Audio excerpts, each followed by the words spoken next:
मित्रांनो, आज आपण निघालो आहोत मराठ्यांच्या इतिहासातील एका अजरामर साक्षीदाराला भेट द्यायला। नमस्कार मित्रांनो, आजचा दिवस खूप खास आहे। तर मी आणि माझे सर्व मित्र मिळून आम्ही निघालोय इतिहासातील दोन अशा ठिकाणी जिथे अजूनही इतिहास जिवंत आहे। एक म्हणजे विशाळगड आणि दुसरी म्हणजे पावनखिंड। चला तर मग आपण सगळे मिळून प्रवास सुरू करूया।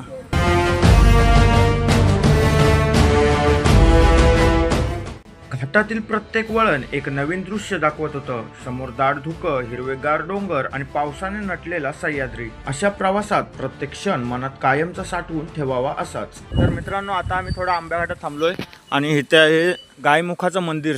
तर चला आतमध्ये जाऊन बघूया। हे बघा, इथं गायमुखाचं मंदिर आहे। इथूनच काजळी नदीचा उगम होतो अशी मान्यता आहे। आणि आतमध्ये गणपतीची आणि मूर्ती आहे। तेव्हा डोंगरातून आहे ना पूर्ण पाणी पडतंय। इथे पण खाली एक मंदिर आहे, कोणतं आहे ते माहित नाही, कमेंट करून सांगा। हे बघा, आणि हा पूर्ण परिसर हा आंब्या घाटाचा आहे। ह्याच्या खाली पूर्ण कोकण पट्टा आहे। आता आम्ही आंब्यात जरा चहा घ्यायला थांबलोय। हे बघा, इकडे सगळेजण चहा घेत आहेत। मित्रांनो, आंब्या घाटात चालू आहे आणि इथे जोरदार असा पाऊस सुरू झाला। दोघे जण आहेत ना गप्पा मारतायत। जरा काय एवढं त्यांचं गुलू काय चाललं काय समजत नाही। त्या पुढचा प्रवास कसा करायचा दमदार पावसातून, जबरदस्त एकदम। तर किशोरची गाडी आमच्या जरा गार झाली पावसामुळं। किशोर, काय झालं? गारहटली की तू पण गारटतोय? ए, तू पण गारडलास काय? हा, मेस्तरींनी काम केलं आणि गाडी लगेच झाली, गाडी चालू झाली एकदाची। मित्रांनो, काय सुंदर रोड आहे बघा ना, एक नंबर। म्हणजे पूर्ण असं जंगल आहे आणि त्या जंगलातून आम्ही मधून प्रवास करतोय। काय भारी फील येतोय मित्रांनो। थोडे पैसे जाऊ देत, पण हा प्रवास करा तुम्ही, थोडे फिरा, त्याशिवाय जीवनात अर्थ नाही। हा बघा, पुढचा एक नंबर व्ह्यू येतोय। पूर्ण धुक्यानं माखलेले रस्ते आहेत पूर्णपणे, आणि मध्येच कुठेतरी सूर्याचं एखादं किरण जमिनीवर पडतंय। विशाळगडाच्या प्रवासात आम्ही चांदोली अभयारण्यातून जात होतो। दाट जंगल, उंचच्या उंच झाडं, धुक्याने भरलेला रस्ता आणि पक्ष्यांचा आवाज, या सगळ्यामुळे प्रवास अजूनच सुंदर झाला। सह्याद्रीच्या कुशीतला हा निसर्ग अनुभवत आम्ही इतिहासाच्या दिशेने पुढे निघालो। चला मित्रांनो, शेवटी आम्ही पोहोचलो विशाळगडावर। समोर आता पायी मार्ग आहे। आता वरती जायचं पूर्ण हा चढून। लगेच तू चढू शकतोस शशिकांत? तुझी तर चालायची पूर्ण क्षमता संपलेली आहे, तू चालू शकतोस? बघूया ना। हा बघा, इकडे मित्रांनो मस्त असा वॉटरफॉल आहे, छोटासा, पण खूप छान दिसतोय। पण पट्टा असेल अर्धा इकडं राहिला काय कोकणपट्टा? सॉरी मित्रांनो, ह्या साईडला कोकणपट्टा। हा, आणि हा दरीवर आहे ना असा ब्रिज बांधलाय। हे बघा, खूप मोठी दरा आहे। हा, नको ये, तो आहेचा एकुलता एक आहेस। जय तू पण आता आम्ही अवघड मार्गाने वर जाण्याचा प्रयत्न करणार आहोत। या साईडनं सोपा मार्ग आहे आणि तो जास्त लांब आहे, आणि हा आहे ना जवळ आहे पण खतरनाक मार्ग आहे। चला मित्रांनो, हा बघा, असा पूर्ण शिड्यांचा मार्ग आहे आणि खूप चढ आहे। दादा सांगितलं की दम लागतो, बघूया। हा बघा, असं हे रॅलिंग बनवलंय। थांबा, ये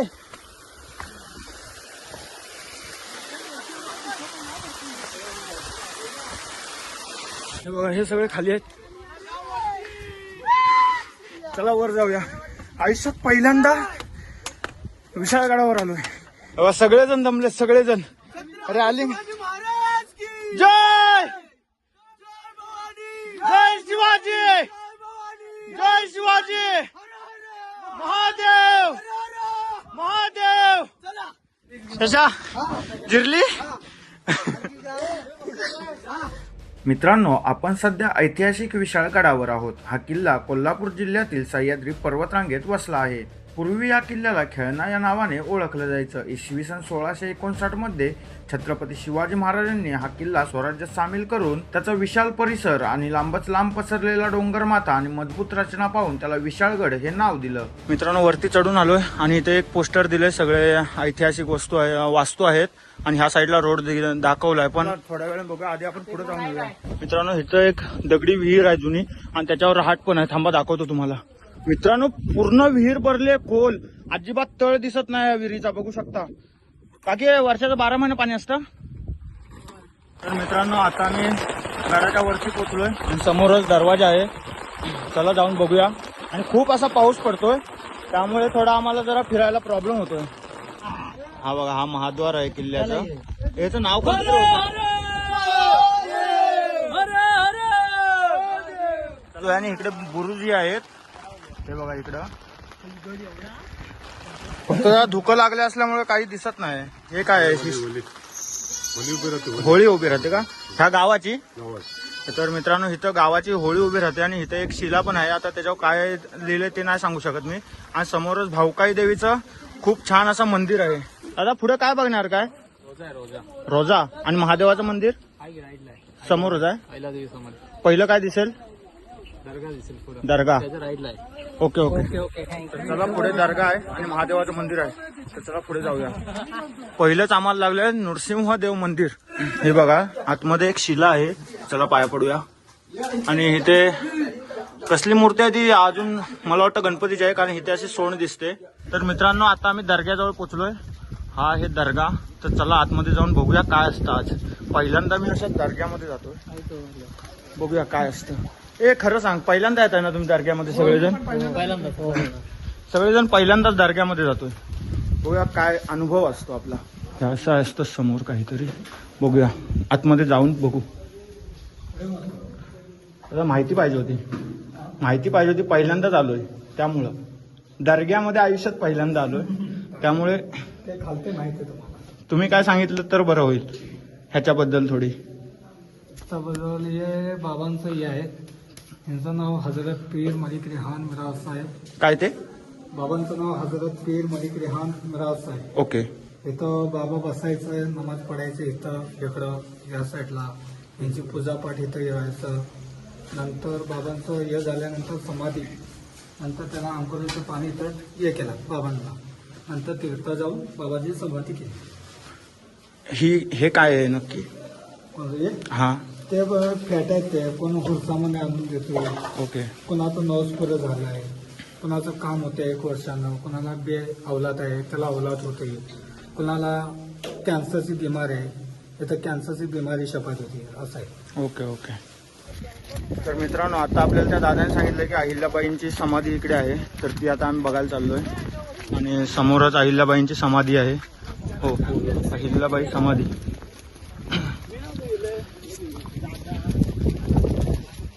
हे बघा हे समाधी आहे आतमध्ये बघू शकता.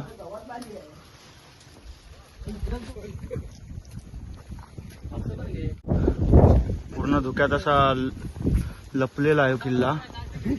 तर आता आम्ही फिरून फिरून दमलोय आणि पांडुरंगला भूक लागली. पांडुरंग काय घेतोस? बिस्कुट कोणतं?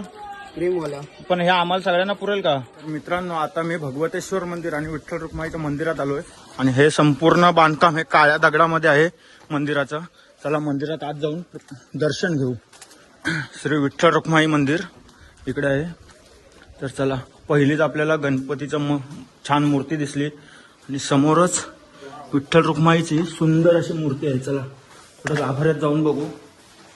हे बघा विठ्ठल आणि रुक्मिणीचं दर्शन झालंय. साईडला एका देवीची पण शिला आहे आणि ह्या साईडला पण काहीतरी आहे. खूप छान असं मंदिर आहे. हा पूर्ण गाभारा आहे मंदिराचा बघू शकता तुम्ही. काळ्या दगडाचं बांधकाम आहे पूर्ण. ह्या मंदिराला ना कळस नाही विठ्ठल रुक्मिणीच्या, सगळं कौलाचं बांधकाम आहे. आणि ह्या मंदिराला कळस आहे. हे पण पूर्ण मला वाटतं कलर काढलेला आहे, कारण पूर्ण काळ्या दगडाचं बांधकाम. आणि हे काहीतरी नवीन आहे. हा दगड वाटत नाही. चला आतमध्ये जाऊ आणि भगवतेश्वर मंदिर बघू शकता. आतमध्ये उघडू शकतो का? उघडू शकतो. हे बघा पण आतमध्ये प्रवेश करण्यास बंदी असावी असं वाटतंय.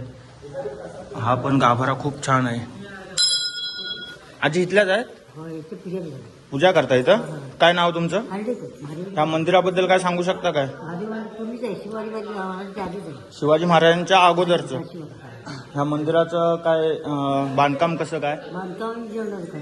पूर्ण काळ्या दगडाचं. तुम्ही रोज पूजा करता इथं? ओके. मित्रांनो ह्या साईडला राजवाडा आहे आणि समोरच अर्धचंद्र विहीर आहे. ह्या विहिरीला अर्धचंद्र विहीर असं नाव का दिलं असावं काय माहित नाही, कारण ही तर पूर्ण चंद्रासारखी गोलच दिसते. काहीतरी असणार ह्या विहिरीचं, कारण हा कट्टाच अर्धचंद्रासारखा आहे वरचा, त्यामुळे कदाचित दिलं असावं असं माझं मत आहे. माहित नाही काय. चला आता आपण जाऊ राजवाड्यामध्ये. आहे राजवाड्याचा दरवाजा आणि संपूर्ण बांधकाम हे पडलेलं आहे. अरे हा आहे संपूर्ण राजवाड्याचा परिसर. इथे मला वाटतं इथे हे असणार सभेचा सभाच ना. आणि इथे महाराजांचं सिंहासन असणार.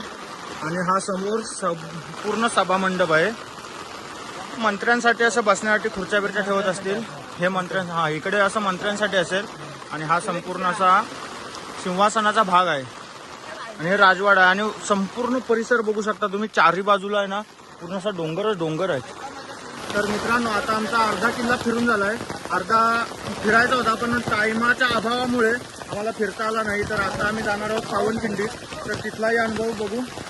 तिथे तर खूप असं म्हणजे बघण्यासारखं दृश्य नाही. पण तिथला मेन किस्सा म्हणजे बावजी प्रभूंच्या बलिदानामुळे पावन झालेली पावनखिंड तीच आम्ही बघायला जाणार आहोत. आणि तो अनुभव ठरायलाच असेल. तर चला जाऊया.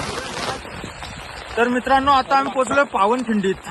तर मित्रांनो ह्या स्मारकाच्या समोरून खाली इकडे वाट गेली की बघा मित्रांनो. समोरून एक वाट येते खाली. पण ती पूर्ण अशी निसरडी वाट आहे. आणि इकडनं खूप छान अशी बांधलेली वाट आहे. तर आम्ही ह्याच वाटेचा वापर करतो खाली जाण्यासाठी. तर चला खाली जाऊन व्ह्यू बघू. तर मित्रांनो आम्ही आता आलो पावनखिंडीत. पण इकडं खूप असं मोठ्या प्रमाणात पाऊस पडतो आणि पाणी पण वाढलंय. त्यामुळे काही खाली जाऊन देत नाही. आणि इथे असं एक स्मारक आहे.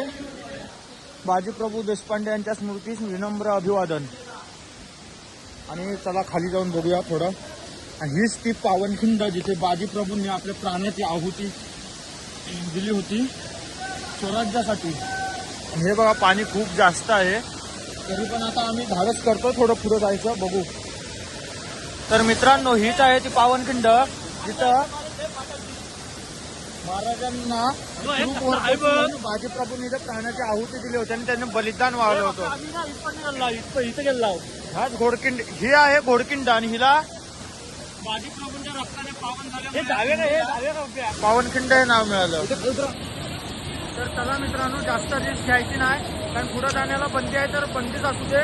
आपण जास्त पुढे गेलो आणि काय जर जीवावर भेटलं तर काय करायचं हे बघा.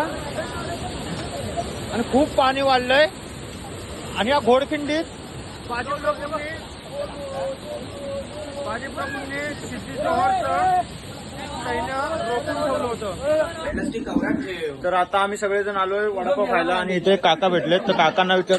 अरे हे बघा आमचे मस्त वडापाव आलेत. आता सगळेजण एक एक घेणार आणि नंतर मग दुसरा एक अजून एक एक घ्यायचा आहे.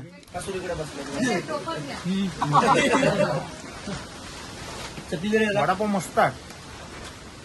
त्या थंडी पण गायब झाली.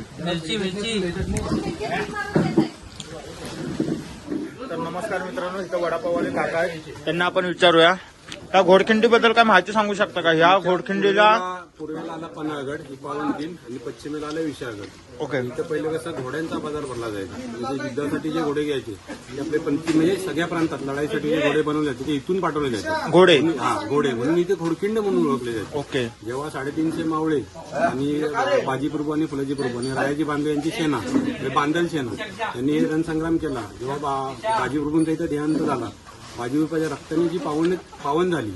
आणि दुसऱ्या दिवशी येऊन शिवाजी महाराजांनी या खिंडीचं नामकरण घोडखिंडचं नामकरण पावनखिंड म्हणून केलं. म्हणजे इथे घोड्यांचा बाजार भरायचा आणि लढाईसाठी घोडे तयार व्हायचे. ते इथून वेगळ्या वेगळ्या प्रांतात लढाईसाठी पाठवले जायचे. इथे घोडे तयार करून त्यामुळे या खिंडीला घोडखिंड नाव पडलं. होतं. जेव्हा बाजीप्रभूंच्या रक्ताने ही खिंड पावन झाली त्याचे नामकरण शिवाजी महाराजांनी दुसऱ्या दिवशी येऊन 350 मावळ्यांचे मृतदेह महाराज गडावरती घेऊन गेले. ओके. तिथे ते एकत्र अग्नी दिली मावळ्यांना आपल्या. ओके. म्हणून या बावजी आणि पुराजी प्रभू आणि रायाजी बांधल 350 मावळ्यांच्या म्हणजे पवित्र रक्ताने पावन झाली खिंड म्हणून तिला पावनखिंड म्हणून येऊ द्या. Okay okay. दादाने खूप छान माहिती सांगितली. तर त्याला असा होता आजचा आपला प्रवास. हा प्रवास फक्त फिरण्यासाठी नव्हता तर आपल्या इतिहासाला जवळून पाहण्यासाठी होता. आणि तो इतिहास आपल्याला जवळून जाणून घेण्यासाठी होता. आणि हा ब्लॉग जर आवडला असेल ना तर लाईक करा, शेअर करा आणि चॅनलला सबस्क्राईब करा. तर भेटूया पुढच्या एका नवीन भन्नाट ब्लॉग मध्ये. तोपर्यंत टाटा बाय बाय. जय शिवराय.